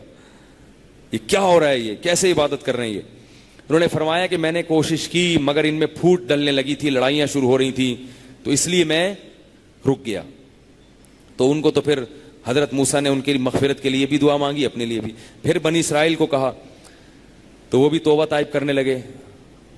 تو پھر اللہ نے حضرت موسیٰ کو کہا کہ جنہوں نے بچڑے کی عبادت کی ہے ان کی سزا یہ ہے کہ وہ اپنے آپ کو قتل کے لیے پیش کر دیں. سزا کیا ہے بولو بھائی؟ گردن. جو اپنے آپ کو خود سے پیش کر دے گا, گردن اڑوا دے گا, اس کا یہ جرم معاف, جنت میں جائے گا, ورنہ معافی نہیں ہے. تھے تو مسلمان بالآخر جنہوں نے, اچھا قتل کریں گے کون؟ جنہوں نے عبادت نہیں کی. کچھ ایسے بھی تھے اچھے جنہوں نے نہیں کی, جنہوں نے نہیں کی وہ قتل کریں گے ان کو جنہوں نے عبادت کی ہے. تو وہ بہرحال اپنے آپ کو انہوں نے پیش کر دیا قتل کے لیے. ان کو پتا تھا اللہ کا عذاب آئے گا, جو اللہ فرعون کو غرق کر سکتے ہیں وہاں پہ وہ ہمیں ویسے نہیں مار. تو انہوں نے کیا کیا کہ اپنے آپ کو قتل کے لیے پیش کر دیا. اللہ نے ان پہ رحم کھایا اور ان کے گناہ کو بغیر قتل کے ہی معاف کر دیا. لیکن سامری کی معافی نہیں ہوئی. حضرت موسیٰ نے سامری کو کہا کہ تو نے یہ کیوں کیا؟ اس نے کہا میں نے دیکھا کہ ایسا کچھ ہو رہا ہے تو مجھے کچھ سوجی شرارت ایسے کر دیا میں نے. حضرت موسیٰ نے بد دعا دی فَإِنَّ لَكَ فِي الْحَيَاةِ أَن تَقُولَ لَا مِسَاس, اب تو ساری زندگی لوگوں کو یہ کہتا پھرے گا کہ مجھے کوئی ہاتھ نہ لگائے. کوڑ کی گندی بیماری ہو گئی اس کو, وہ ایسی بیماری ہاتھ لگاتے ہی پھیلتی ہے نا وہ بیماری. تو کوڑ کی بیماری ایسی ہے کہ بہت تیزی سے پھیلتی ہے, اس کو عربی میں جزام کہتے ہیں. حدیث میں آتا ہے فر من المجزوم فرارک من الاسد, جزام کے مریض سے ایسے دور بھاگو جیسے شیر سے بھاگتے ہو. وہ فوراً لگتا ہے جزام کا جو مرض ہے, ایسے اس کے جراثیم منتقل ہوتے ہیں. باقی کسی بیماری کے بارے میں نبی نے یہ نہیں فرمایا کہ بھاگو, بلکہ اللہ پہ اعتماد کرنے کا حکم دیا کہ مریض سے زیادہ دور نہ بھاگو, کوئی بات نہیں اس کی خدمت کرو. لیکن جزام کے بارے میں فرمایا. تو اس کو ایسی بیماری ہو گئی کہ بس وہ لوگوں سے کہتا پھرتا تھا کوئی میرے قریب نہ آئے. فرمایا وَإِنَّ لَكَ مَوْعِدًا لَن تُخْلَفَ, یہ تو دنیا کا عذاب ہے اور موت کے بعد کا عذاب تیرا لیے اس سے زیادہ ہے جس کا میں تجھ سے وعدہ کر رہا ہوں. یعنی اس کو بددعا دے دی حضرت موسیٰ علیہ السلام نے, اور بتایا وَانظُرْ إِلَىٰ إِلَٰهِكَ الَّذِي. آخری بات کر کے اپنی بات پھر یہ واقعہ میں مزید کل انشاءاللہ بیان کروں گا. کل ختم قرآن بھی ہے تو دیکھوں گا یہی موضوع کرنا ہے یا ختم قرآن کی مناسبت سے موضوع تبدیل کرتا ہوں.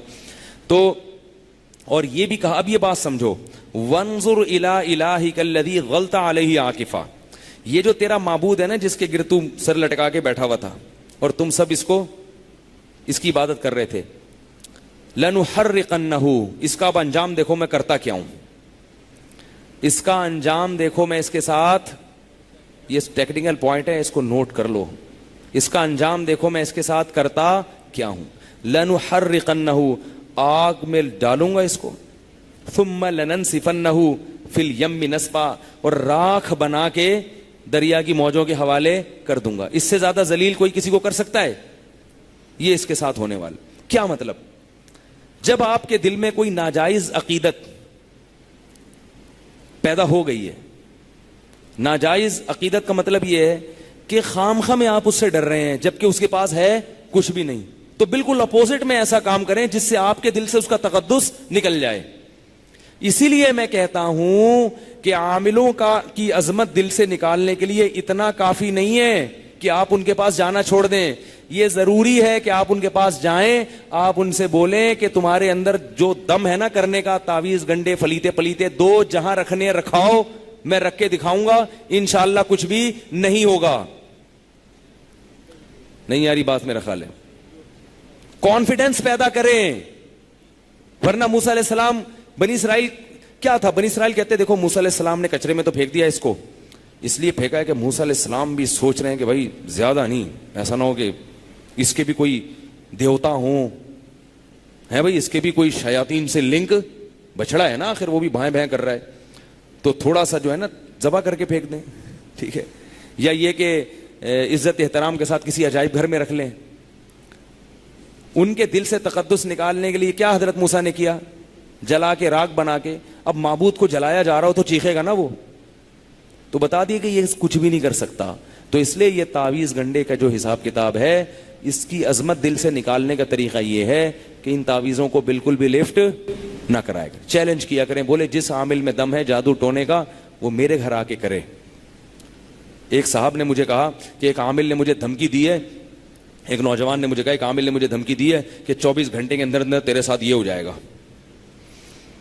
میں نے کہا پھر کیا کہہ رہے یار, مجھے آپ کے بیانات سنتا ہوں, مجھے پتا ہے کہ کچھ نہیں ہوگا, لیکن یار تھوڑا سا نا بس دعا کریں. کیا کریں حضرت؟ دعا کی درخواست ہے. میں نے کہا تمہارے ساتھ ہوگا. کہہ رہے کہ دعا بھی منع ہے. میں نے کہا دعا منع نہیں ہے, لیکن ویسے وہ تو دعا تو کسی بھی وقت کسی کو کہ ابھی جو کہہ رہے ہو اس کا مطلب تمہارے دل میں اس کا کچھ تقدس ہے. اور دوسرا, مجھے فون کر کے بتا کیوں رہے ہو؟ اس لیے بتا رہے ہو نا کہ شاید کوئی مشورہ دیں, کوئی احتیاطی تدبیر. اگر تم اس کو بالکل لفٹ ہی نہیں کراتے تو نہ مجھے فون کرتے نہ دعا کی درخواست کرتے. کہتے ابھی تو نے بول دیا, تیرے بولنے سے کیا ہوتا ہے. پھر میں نے اسے کہا, میں نے کہا اس عامل کو فون کر کے اسے کہیں کہ 24 گھنٹے کے اندر تم نے جو کرنا ہے نا تو کیا کرنا ہے. اگر وہ کہے کہ میں نے تمہیں بیمار کرنا ہے تو اسے کہیں بیمار نہیں کرو, ڈائریکٹ مار دو یار. کیا کرو؟ مار دو. یہ بیماری ہماری, یہ تو بچکانا حرکتیں یار. کوئی کرنا ہے تو کہ ڈھنگ سے کام, بیوی کو بیوہ کرو یار, بچوں کو یتیم کرو. میں نے کہا ایسے اس سے بات کریں. اسے بولے 24 گھنٹے کیا 12 گھنٹے میں کرو نا. اور اگر آپ کا نہیں پروسیس میں ٹائم لگے گا تو میں 24 کے بجائے تمہیں 48 گھنٹے کا ٹائم دے دیتا ہوں. بھائی ہو سکتا ہے تم سے 24 میں نہ ہو سکے تو تم کو اصل میں وہ ایکچولی ٹائم نہیں ملا تھا, تو وہ جنات کہہ رہے تھے کہ بھی ہمیں کسی اور کو مارنا ہے جا کے, تو ابھی ہمارے پاس چونکہ ٹائم نہیں ہے, تو اس لیے وہ بہانے تو 100 ہوں گے نا. جب آپ کو کچھ نہیں ہوگا 24 گھنٹے بعد, وہ بولے گا یار یہ ہو گیا تھا وہ ہو گیا تھا, تو اس کو بولو 24, بہتر تو یہ ہے کہ 12 میں مار دو. 12 اور وہ نہیں کرو, بیماری نہیں کرو, ڈائریکٹ مارو. اور اگر نہیں کر سکتے 24 گھنٹے میں کوئی پرابلم ہے تو 48 گھنٹے کا ٹائم دے رہا ہوں میں آپ کو. اور یہ بولو کہ میرے بال کو بھی کچھ ہو گیا نا تو میں تیری عظمت کو سلام کروں. ایک بال بھی میرا ٹوٹ کے گر گیا.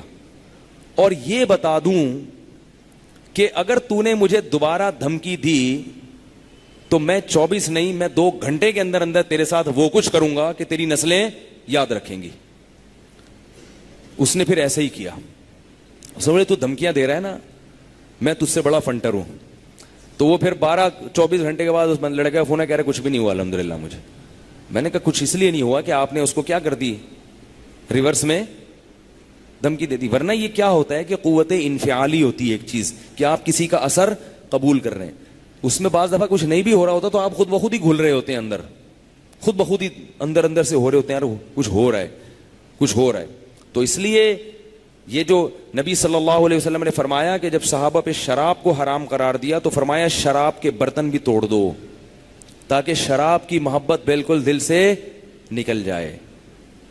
تو پتہ یہ چلا کہ جب کسی چیز کی گناہ کی نفرت دل میں ڈالنی ہے تو اس کے جتنی چیزیں اس طرف آپ کو لے کے جانے والی ہیں ان تمام چیزوں سے کنارہ کشی اختیار کر لیں, بالکل اپوزٹ چلنا شروع ہو جائیں اس کے, پھر اس کی محبت ختم ہوگی, ورنہ محبت ختم نہیں ہوتی. تو حضرت موسیٰ نے اس کو جلا کے راکھ کیا اور اس کو دریا کی موجوں کے حوالے کیا. فرمایا وانظر الی الہک الذی, یہ ہے تیرا معبود. پھر فرمایا انما الہکم اللہ الذی لا الہ الا ہو, کہ تم لوگوں کا الہ صرف وہ ایک خدا ہے جس کے سوا کوئی عبادت کے لائق نہیں ہے. کیسے اپنی قوم کی تربیت کی, سمجھایا ایک خدا ایک خدا ایک خدا. پھر جا کے بنی اسرائیل نے یہ غلطی دوبارہ نہیں کی, پھر وہ کسی بچڑے کی عبادت نہیں کی انہوں نے. اور بہت بنی اسرائیل کے واقعات ہیں پھر کہ ان کے ساتھ کیا ہوا, مختصر انشاءاللہ کل یا پرسوں بیان کروں گا. کوشش کروں گا کہ 29 رمضان سے پہلے پھر حضرت موسیٰ علیہ السلام کا تو انتقال ہو گیا تھا. پھر اللہ نے حکم دیا کہ موسیٰ علیہ السلام کی قیادت میں جہاد کرو. بنی اسرائیل نے جہاد نہیں کیا. جب نہیں کیا تو اللہ نے پھر ان کو سزا دی کہ اسی میدان میں گھومتے رہو پھر 40 سال. وہ کہتے تھے کہ جب اللہ نے خود ہی فرعون کو غرق کر دیا اور سارے کام اللہ خود ہی کر رہا ہے, تو یہ جو قوم عمالقہ ہے, جب اللہ نے بنی اسرائیل کو نجات دے دی نا اور ریاست مل گئی, اللہ کی کتاب مل گئی اور قانون مل گیا, تو اب تو آپ اپنے پاؤں پہ کھڑے ہو گئے ہو. اب اللہ نے ان کو حکم دیا کہ اب کیا کرو, جو تمہارے باپ دادا کا وطن تھا جہاں سے یعقوب علیہ السلام آئے تھے فلسطین سے, تم تو اصل میں فلسطین کے ہو, مصر کے نہیں ہو, اور وہاں بیت المقدس ہے, اللہ کا گھر ہے, تو وہاں پہ قوم عمالقہ کا قبضہ ہو گیا ہے, وہ کافر قوم ہے. اب تم جہاد کر کے اس قوم پہ قبضہ کرو, اللہ تمہیں زمین کی خلافت دے گا اور بیت المقدس کا والی اور وارث بنائے گا. جہاں تمہارے باپ دادا رہا کرتے تھے وہاں تمہیں حکومت ملے گی, تمہاری خلافت قائم ہوگی, پوری دنیا میں پھر تم جہاد کرو گے. ٹھیک ہے نا, جو اللہ کی ذمہ داری تھی وہ اللہ نے پوری کر دی. اب کیا کرنا ہے, اب تم نے کھڑا ہونا ہے اپنے پاؤں پر, اور پھر گھوڑے دوڑانے ہیں, پوری دنیا میں تلواریں لے کے جانا ہے, پوری دنیا میں اللہ کے قانون کو نافذ کرنا ہے. تو یہاں سے بسم اللہ اب یہاں سے ہوگی قوم عمالقہ سے. تو اگر اجازت دیں 2 منٹ میں یہ سنا دیتا ہوں, پتہ نہیں یہ موقع ملے نہ ملے دوبارہ.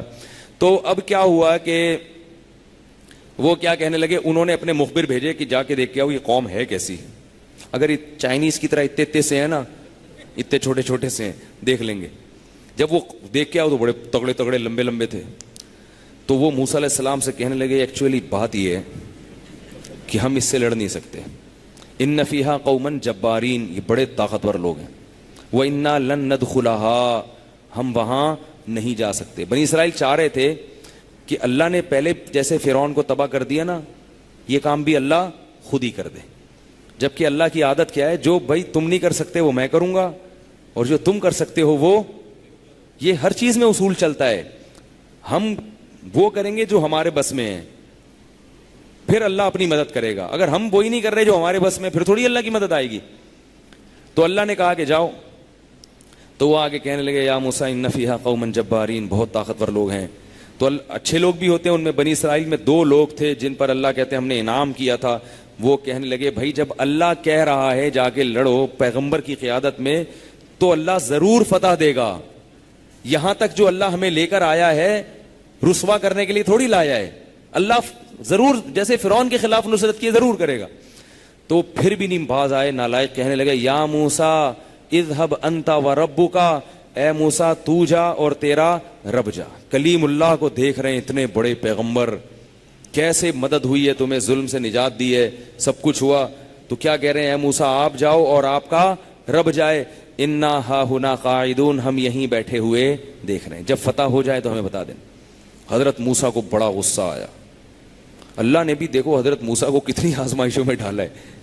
یہ تو ابھی چند بہت سارے قصے بنی اسرائیل کی نالائقیوں کے رہ گئے ہیں. کیسے کیسے وہ گائے ذبح کرنے کا حضرت موسیٰ حکم دے رہے ہیں, وہ کہہ رہے ہیں گائے نہیں ہے, کیسی گائے ہونی چاہیے, یہ ہونی چاہیے.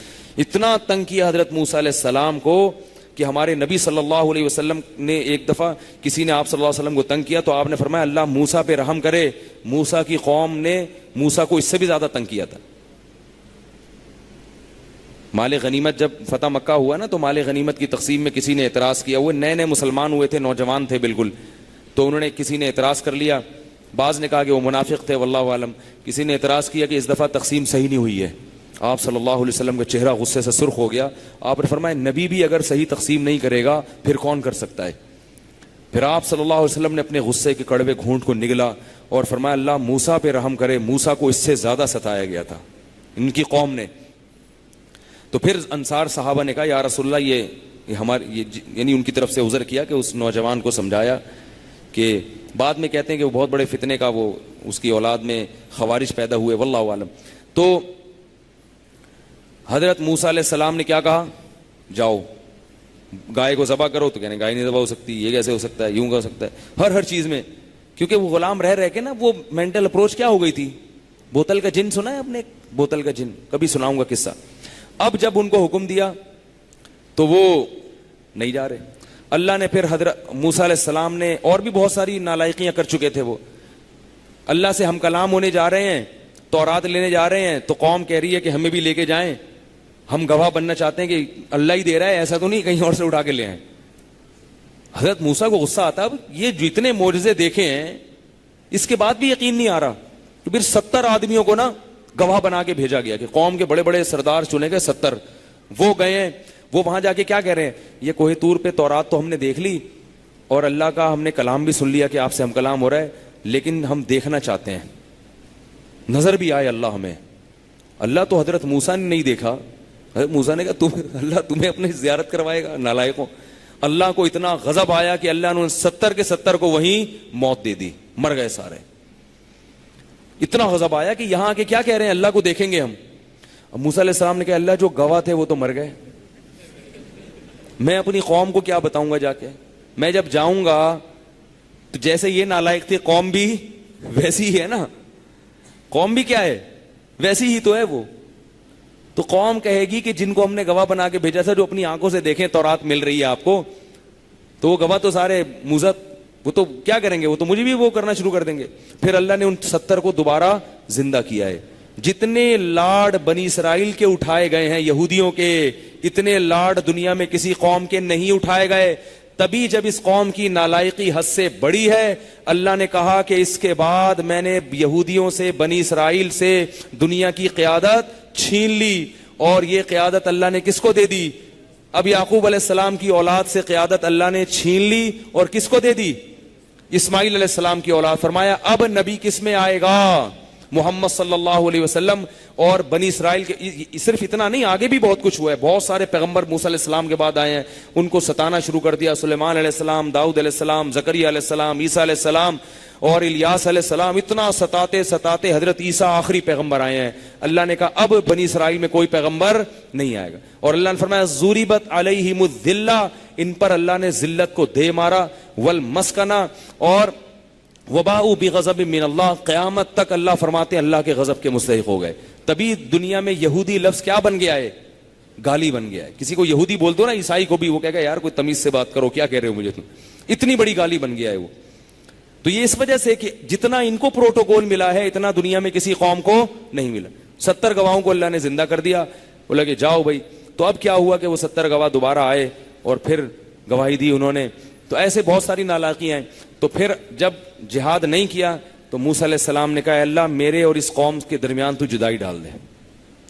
اتنا تو فرعون تنگ نہیں کر رہا جتنی یہ قوم تنگ کر رہی. ففرق بیننا وبین القوم الفاسقین, اے اللہ میرے اور اس فاسق قوم کے درمیان جدائی ڈال دے. یہ تو برداشت سے باہر ہے. نتیجہ کیا نکلا ہے, اللہ نے فرمایا فإنها محرمۃ علیہم 40 سنۃ, یہ 40 سال تک اسی میدان میں گھومتے رہیں گے اور انہیں اب شہر کی زندگی نہیں. ان کو تو گاؤں سے اٹھا کے میں شہر لے کر آیا تھا, ان پر احسان کیا تھا یہ اللہ, اور اب ان کو کہہ رہا ہوں جاؤ شہر حملہ کرو, وہاں جاؤ تمہیں سب کچھ نعمتیں ملیں گی. لیکن اب یہ جہاد کرنے کے لیے تیار نہیں ہے، تو 40 سال تک اس تیہ کے میدان میں بھٹکتے رہیں گے۔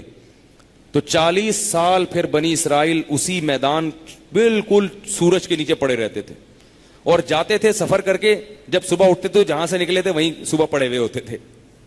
اللہ نے کہا 40 سال تک کسی ٹھکانے پہ پہنچو گے ہی نہیں، اور اسی دوران حضرت موسیٰ علیہ السلام کا انتقال ہو گیا۔ پھر 40 سال کے بعد ان میں دوسرے نبی آئے ہیں، حضرت شیس علیہ السلام کہا جاتا ہے۔ تو 40 سال کے بعد پھر کوئی دوسرے نبی آئے ہیں، پھر ان کو تھوڑی عقل آئی کہ بھائی کب تک بھٹکتے رہیں گے، اب جہاد کرو یار، ٹھیک ہے نا۔ پھر ان کی قیادت میں انہوں نے جہاد کیا اور بیت المقدس کو فتح کیا، اور پھر جب بیت المقدس فتح ہوا ہے تو اس میں داؤد علیہ السلام بھی تھے۔ داؤد علیہ السلام نے لڑائی کی، وہ الگ واقعہ ہے، پھر ابھی وقت بہت زیادہ ہو گیا ہے۔ پھر داؤد علیہ السلام کے ذریعے اللہ نے بیت المقدس میں بنی اسرائیل کو دوبارہ خلافت دی۔ داؤد علیہ السلام بھی بنی اسرائیل میں تھے، ان کو نبوت بھی دی، خلافت بھی دی۔ پھر داؤد علیہ السلام کی بہت بڑی خلافت قائم ہوئی ہے، بہت بڑی خلافت، علم بھی اللہ نے ان کو دیا، بنی اسرائیل کو حکومت بھی دی۔ اور پھر جناب داؤد علیہ السلام کا انتقال ہوا تو سلیمان علیہ السلام کو ان سے بھی بڑی حکومت ملی ہے، ان کے بیٹے تھے۔ سلیمان علیہ السلام کی اولاد بہت ہوئی ہے بنی اسرائیل، داؤد علیہ السلام کی بہت اولاد ہوئی۔ داؤد علیہ السلام کی 700 بیویاں تھیں، 700۔ آپ لوگ نہیں کرنا، سوچنا بھی نہیں، ٹھیک ہے نا۔ اور سلیمان علیہ السلام کی 100 بیویوں کا ذکر صحیح بخاری میں ہے، پہلے زمانے میں اجازت تھی جتنی کرو۔ تو سلیمان علیہ السلام نے اتنی زیادہ شادیاں کی تھی تاکہ نسل بڑھے۔ بنی اسرائیل تیزی سے شہید ہو رہے تھے میدان جنگ میں، تو وہ نسل بڑھانے کے لیے، افرادی قوت کو بڑھانے کے لیے، تو پھر ان میں جو ہے نا لوگ پیدا ہوئے، تو اللہ نے ان کو دوبارہ سے زمین کی خلافت اور حکومت عطا کر دی۔ تو یہ اسی لالچ میں کہتے ہیں ہمارے باپ دادا سلیمان اور داؤد علیہ السلام بیت المقدس میں ہوا کرتے تھے، ہماری خلافتیں تھیں، مسلمانوں نے کیا لگا دی ہماری ساری۔ پہلے حضرت عمر نے حملہ کیا، پہلے عیسائیوں نے حملہ کر کے یہودیوں سے چھین لیا، پھر عیسائیوں سے مسلمانوں نے لے لیا بیت المقدس۔ بیت المقدس تو اللہ کا گھر ہے نا، وہ تو جو اللہ کا لاڈلا ہوگا اس کو ہی حق ہے وہاں کی خلافت کا۔ تو مسلمانوں نے حضرت عمر کے دور میں بیت المقدس فتح کیا، لیکن بیت المقدس ایسی جگہ ہے کہ جو مسلمانوں کا بھی قبلہ، یہودیوں کا بھی قبلہ اور عیسائیوں کا بھی، کیونکہ سارے پیغمبروں کا مرکز رہا ہے وہ۔ ہمارے نبی بھی وہاں منہ رخ کر کے نمازیں پڑھتے رہے ہیں، اور ہمارے نبی نے معراج کی رات وہاں جا کے پیغمبروں کی امامت کی ہے باقاعدہ۔ اور حدیث میں آتا ہے کہ مسجد حرام میں نماز پڑھنے کا ثواب 1,00,000، مسجد نبوی اور مسجد بیت المقدس میں 1,000۔ اور یہ بھی نبی صلی اللہ علیہ وسلم نے فرمایا کہ صرف 3 جگہ ایسی ہیں جہاں باقاعدہ سفر کر کے جا کے عبادت کی جائے گی زیارت کے لیے۔ وہ کیا ہے؟ مسجد حرام، مسجد نبوی اور بیت المقدس۔ اور ایک روایت میں 50,000 بھی ہے۔ تو وہاں بیت المقدس میں ہزاروں پیغمبر ہیں، اس زمین کو اللہ نے، کیونکہ بنی اسرائیل کے ہزاروں پیغمبر آئے ہیں بیت المقدس میں، تو وہ جگہ تھی۔ اب وہ یہودی بھی اس کے پیچھے، مسلمان بھی اس کے پیچھے، اور عیسائی بھی۔ تو پہلے تو عیسائیوں نے قبضہ کیا، یہودیوں کو وہاں مار بھگایا، جب کیونکہ حضرت عیسیٰ برحق نبی تھے۔ پھر اس کے بعد کس نے؟ جب اسلام دنیا میں آیا تو اللہ نے محمد صلی اللہ علیہ وسلم اور ان کے ماننے والوں کو اہل قرار دیا، تو انہوں نے حضرت عمر کے دور میں قبضہ کیا، پھر وہ مسلمانوں سے چھن گیا کیونکہ ہر وقت اس پہ لڑائیاں ہوتی رہتی تھیں۔ اس کے بعد پھر مسلمانوں نے قبضہ کیا صلاح الدین ایوبی کے دور میں، پھر یہ مسلمانوں کے ہاتھ سے کب نکلا؟ تقریباً 1920 کے لگ بھگ۔ اس کے بعد وہ برطانیہ اور نے جو ہے نا ایگریمنٹ کیا تھا اس سے، ابھی بھی اس پوری طرح نکلا نہیں ہے۔ اس کے بعد سے یہودی کوشش میں لگا ہوا ہے، اور فلسطین کے مجاہدین لوہے کے چنے چبوا رہے ہیں، ان کو دے نہیں رہے۔ پوری دنیا نے فلسطینیوں کو چھوڑ دیا ہے، سب بھول گئے ان کو، مگر وہ پھر بھی الحمدللہ ڈٹے ہوئے ہیں۔ وہاں کی عورتیں بھی مجاہد، وہاں کے مرد بھی مجاہد۔ ایک دفعہ ایک فلسطینی آئے تھے جامعۃ الرشید میں، کافی پرانی بات ہے، وہ کہہ رہے تھے کہ ہم وہاں فلسطین میں رہتے ہیں اور ہمارا یہ نظریہ ہے کہ مسجد اللہ کا گھر ہے، اللہ کے گھر میں کی چابی یہودی کے ہاتھ میں نہیں دی جا سکتی، کچھ اور لے لو، یہ نہیں ملے گا تمہیں۔ ایسی فائٹ کی ہے نا ان لوگوں نے۔ لیکن یاد رکھو، اب یہودی نے پلان پتہ ہے کیا بنایا ہے بیت المقدس کو چھیننے کا؟ اب وہ کہہ رہے ہیں کہ بیت المقدس کا جہاں جہاں سے تعاون ہوتا ہے، کیونکہ ان کو ڈر کیا ہے کہ بڑی بڑی مسلمان ریاستیں ہیں جو رکاوٹ بن رہی ہیں، اور یہودیوں کو پھر حضرت عمر نے بھی مدینہ سے بھی نکالا۔ میں نے خود قلعہ جا کے دیکھا ہے مدینہ منورہ میں کہ سارے قلعے مسمار ہو گئے ہیں. یہودیوں کا جو قلعہ تھا وہ آج تک محفوظ ہے, اور اقوام متحدہ نے وہاں سائن بورڈ لگایا ہوا ہے, تاریخی یعنی تاریخی آثار قدیمہ. یہودیوں نے اقوام متحدہ سے قانون پاس کروایا ہوا ہے کہ اس قلعے کو کچھ بھی نہیں کہ وہ زمانے کے تصرفات کی وجہ سے کافی گر گیا ہے, لیکن اس کی بنیادیں قائم ہیں. یہ وہ قلعہ جو نبی صلی اللہ علیہ وسلم نے فتح کیا تھا اور یہودیوں کو وہاں سے نکالا تھا. تو یہودی آج بھی اس کوشش میں لگے ہوئے ہیں کہ مدینہ میں اپنے وہ قلعے اور مدینہ میں جو اپنی ریاست تھی وہ واپس لی جائے, فلسطین میں خلافت قائم کی جائے, اور اس کی حدود کہاں تک ہو, اس میں مدینہ بھی آتا ہو. ہم تو بھول گئے مگر یہودی نہیں بھولا. اسی کے لیے یہ دنیا میں جو کچھ ہو رہا ہے, یہ جو آج جو کچھ سازشیں ہو رہی ہیں نا, کہ پاکستان کو بھی لائن پہ لگا دو, شام میں فسادات کھڑے کر دو, لیبیا میں یہ کر دو, سعودی اور قطر کو لڑوا دو آپس میں, عرب ملکوں کی آپس میں جنگ لڑوا دو, ایران کو سعودیہ سے پٹوا دو اور سعودیہ کو ایران سے لڑوا دو. یہ جو آپس میں لڑائیوں کی جتنی بھی صورتیں ہیں, یہ اس خلافت کو قائم کرنے کے اس کے سارے تانے بانے کہاں جا کے ملتے ہیں, یہودیوں سے جا کے ملتے. حتیٰ کہ آپ کے ملک میں اگر کوئی بلوچستان کو توڑنے کی بات کرتا ہے, اس کے تانے بانے کہاں جا کے ملیں گے, یہودیوں سے, عیسائیوں سے, اسرائیل سے جا کے ملیں گے. اگر سندھ میں سندھ کو الگ کرنے کی سازشیں ہو رہی ہیں, نظر کچھ اور آئے گا کہ انڈیا ان کی مدد کر رہا ہے, نظر یہ آئے گا کہ یار یہ خود سے چاہتے ہیں. لیکن آپ اگر گھسو گے نا اندر تو پتہ یہ چلے گا کہ اس کے پیچھے کیا ہے, اسرائیل ہے. تو ان کے پورے پلان بن چکے ہیں, پورے نقشے بن چکے ہیں. سمجھ میں آ رہی ہے بات؟ تو اس لیے یہ قرآن کے حوالے سے ان چیزوں کو سمجھنا بہت زیادہ ضروری. اس پہ ایک سائنسدانوں نے بڑی زبردست ڈاکومنٹری بنائی ہے یہودیوں کی ان سازشوں پہ. اگر کبھی موقع ملے, کوئی مجھے بھی موقع ملا آپ لوگوں کو وہاں لے جانے کا, تو میں انشاءاللہ ضرور آپ لوگ کو بتاؤں گا. اگر انہوں نے یہ ڈاکومنٹری کھلے عام سب کو دکھائی, اس سے پتہ چلے گا کہ اس وقت دنیا میں ہو کیا رہا ہے. ہر فساد کے پیچھے کون ہے, اسرائیل کھڑا ہوا ہے. افغانستان میں اگر ہو رہا ہے, امریکہ اور برطانیہ کو یہ الو بنا رہے ہیں. عیسائیوں سے مسلمانوں کی دشمنی نہیں ہے, جنگ نہیں ہے. امریکہ کو خام خواہ مسلمانوں سے افغانستان میں پٹوا دیا. امریکہ کا افغانستان سے کوئی اختلاف نہیں تھا. آپ کو پتا ہے, میں نے خود صدر اوباما کا جب حکومت میں بیان سنا کہ اسرائیل غلط کر رہا ہے, اسرائیل دنیا میں امن نہیں چاہتا, اگلے دن اسامہ نے معذرت کی ہے, ایکسکیوز معذرت کی ہے کہ سوری میں نے تھوڑا زیادہ بول دیا. اس سے پتہ چلتا ہے کہ امریکہ بھی جو کر رہا ہے وہ چاہتا, وہ یہ نہیں چاہتا کہ میں یہ کچھ کروں, اس کو پتا ہے کہ یہ کیا ہو رہا ہے میرے ساتھ. لیکن گھسا ہوا کون ہے اس میں, بیوروکریسی میں کون گھسا ہوا ہے, یہودی. ایک آخری بات بتا کے اپنی بات ختم کرتا ہوں. یہودیوں نے جو اسکول بنائے ہوئے ہیں نا, پتہ ہے کیسے ہیں, صرف 50 آدمی اس سے فارغ ہو کے نکلتے ہیں. پورا فنڈ خرچ کرتے ہیں کتنے افراد پر, صرف اور صرف 50 پر. ہزاروں میں سے 50 کو منتخب کرتے ہیں, ان 50 میں سے 8-10 سال پڑھا کے 5 کو سلیکٹ کرتے ہیں. لیکن وہ 5 پھر کہاں جاتے ہیں, وہ یا امریکہ کی سینٹ میں جاتے ہیں. وہ کوئی ملٹی نیشنل کمپنی کا مالک بنا ہوا ہوتا ہے, وہ بڑی اونچی اونچی پوسٹوں پہ لے جا کے اس کو گھسا دیتے ہیں, پھر وہ جا کے قوموں کی تقدیروں سے کھیلتا ہے. تو یہ ان کی پالیسیاں ہیں, اور ہم لوگوں کی کوئی پالیسی ہے ہی نہیں. ہم دھرنے دینے والے لوگ ہیں, ہمارے پاس اسکول ہی نہیں ہے کہ ہم ان اسکولوں سے ایسے ایجوکیٹڈ کوالیفائڈ لوگ نکالیں جو آرمی میں جائیں, جو ججز بنے. ہم ججوں کو برا بھلا کہنا جانتے ہیں, ہم آرمی کو برا بھلا کہنا جانتے ہیں, لیکن ایسا نہیں کرتے کہ یار یہ اسکول سے پڑھ کر ہم ایسے افراد دیں اپنی قوم کو, اپنے ملک کو, کہ وہ قوم کی تقدیریں سنبھالیں. کوئی اچھے اسکول بنائیں, ہم اچھے کالج بنائیں. ہم بناتے ہی نہیں ہیں. جو دیندار آدمی ہوگا وہ ان چیزوں پہ سوچتا ہی نہیں ہے. تو جب آپ کوئی پلاننگ نہیں کریں گے, آپ کوئی اسٹریٹجک نہیں بنائیں گے, تو پھر اللہ کا قانون کیا ہے کہ جو محنت کرتا ہے اس کو پھل ملتا ہے, جو نہیں کرتا وہ پٹتا ہے. تو اللہ نے یہودیوں کو بھی پیٹا تھا جب انہوں نے محنت نہیں کی تھی, ٹھیک ہے, اب ہم پٹ رہے ہیں. تو اس لیے دین کی تعلیم کے ساتھ ساتھ دنیاوی تعلیم بہت زیادہ ضروری ہے ان لوگوں کے لیے جو ملک اور قوم کے خیر خواہ ہیں. کسی بھی لحاظ سے جو آپ کو دینی یا دنیاوی تعلیم سے روک رہا ہے تو وہ آپ کا خیر خواہ نہیں ہو سکتا. یہ تعلیم کے شعبے آپ نے اپنے قبضے میں لینے ہیں تاکہ لوگ جو تیار ہو کے نکلیں وہ آپ کے لوگ. اور یہ کوشش الحمدللہ اس وقت یہ سعادت جامعۃ الرشید کو حاصل ہے.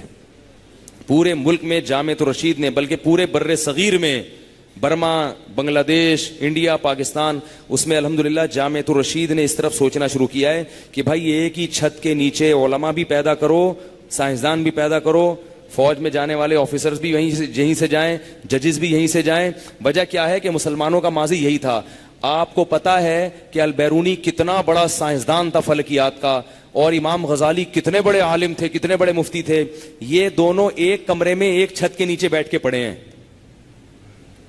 نہیں یاری سمجھ میں تو رہنے دو یار. اس وقت اسلامی تاریخ میں دینی مدرسے اور یونیورسٹیوں کا الگ الگ تصور نہیں تھا. اس وقت یہ تھا بھائی یہ سلیبس ہے, جیسے مختلف نصاب ہوتے ہیں نا, آپ نے کیمسٹری پڑھنی ہے یا آپ نے جناب فزکس پڑھنی ہے, آرٹس پڑھنی ہے, سائنس پڑھنی ہے, یہ ہوتا ہے نا. اسکول ایک ہی ہوتا ہے, کالج ایک ہی ہوتا ہے, شعبے مختلف ہیں. پہلے ایسا نہیں ہوتا تھا کہ مولوی الگ بنے گا, اس کا بالکل الگ ماحول ہوگا, اور ڈاکٹر اور حکیم اس کا بالکل الگ ماحول ہوگا. ایسا نہیں ہوتا تھا. ہر قسم کے علوم ایک ہی چھت کے نیچے بیٹھ کے پڑھائے جاتے تھے. بھائی آپ نے سائنسدان بننا ہے, آ جاؤ. آپ نے عالم بننا ہے, محدث بننا ہے, مفتی بننا ہے, آپ آ جائیں.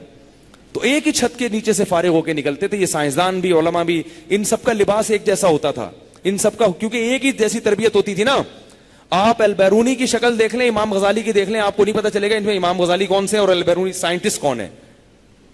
البیرونی کی بھی اتنی بڑی داڑھی, سر پہ پگڑی, جبہ, نمازی, پرہیزگار, عبادت گزار, لیکن چھت پہ بیٹھا رہتا تھا دوربین لے کے, خوردبین, ستاروں کا مطالعہ کرتا رہتا تھا. 12 سال چھت پہ بیٹھا رہا ہے البیرونی. کہتے ہیں کہ کھانا کھلانے کے لیے بلایا, کھانا کھانے تو نیچے آ جاؤ, کھانا کھانے نہیں کرے, میں ایک اور دیکھ رہا ہوں, ذرا ستارہ دیکھ رہا ہوں. اور اس نے کرو ٹریگنومیٹری کی بنیاد رکھی ہے. کرو ٹریگنومیٹری اتنی مشکل ٹریگنومیٹری ہے کہ اس کی ایکویشن سمجھنا آج بہت مشکل ہے.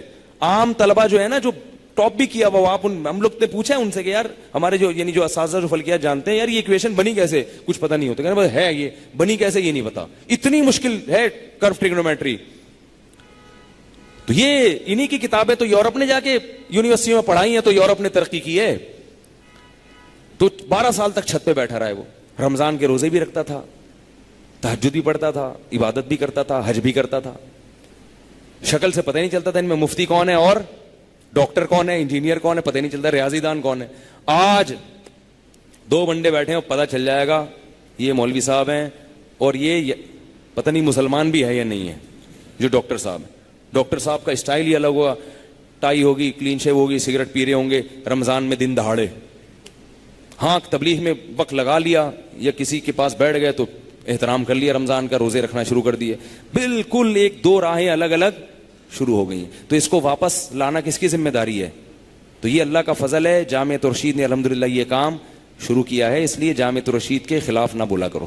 اس لیے نہیں کہ میرا ادارہ ہے, اس لیے کہ ہم ان کی تمام تر پالیسیوں سے متفق ہیں, اور وہ الحمدللہ وہ کام کر رہے ہیں جو کام آج سے 50 سال پہلے ہو جانا چاہیے تھا. لیکن چلو دیر آئے مگر درست آئے. اب ان کے مشن کو آگے بڑھانے کی بولو نا بھائی کوشش کرو. اللہ تعالیٰ سمجھنے کی عمل کی توفیق عطا فرمائے. آج بہت لمبی بات ہو گئی. سبحانک اللہم بحمدک نشہد ان لا الہ الا انت نستغفرک ونتوب الیک. Thanks for watching.